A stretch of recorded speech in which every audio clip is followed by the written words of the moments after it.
যতই যাই বলুক না কেন আপনাকে ধৈর্য ধারণ করতে হবে।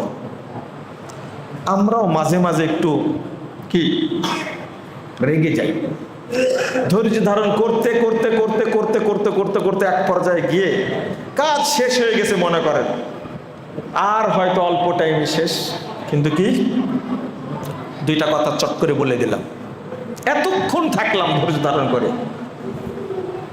এরপরে কোরআন হাদিস জানার পরে, ওয়াজ করার পরেও ঠেকানো যায় না অনেক ক্ষেত্রে। তখন খুব আফসোস হয়, এত দিন এইভাবে থাকতে পারলাম, আর আজকে কি দরকার ছিল এই কথাটা বলার। আপনার জীবনে কোনোদিন আফসোস হয়েছে? কোনোদিন হয়নি, কোনোদিন হয়নি।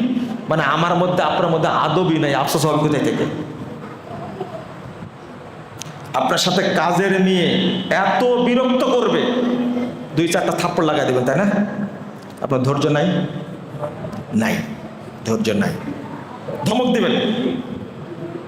একটা এতিম নিয়ে তাকে ধমক দিবেন, কাজের লোক আপনার, তার সাথে খেপে যাবেন। এগুলো একটাও শিষ্টাচারের মধ্যে পড়ে না, আপনার ধৈর্য নাই। আল্লাহ যত কিছু রহমত দিয়েছেন তার মধ্যে সবচেয়ে বেহিসাব নেকিপূর্ণ রহমত দিয়েছেন ধৈর্য। যার মধ্যে ধৈর্য নাই ওই ব্যক্তির মধ্যে আদব থাকবে না।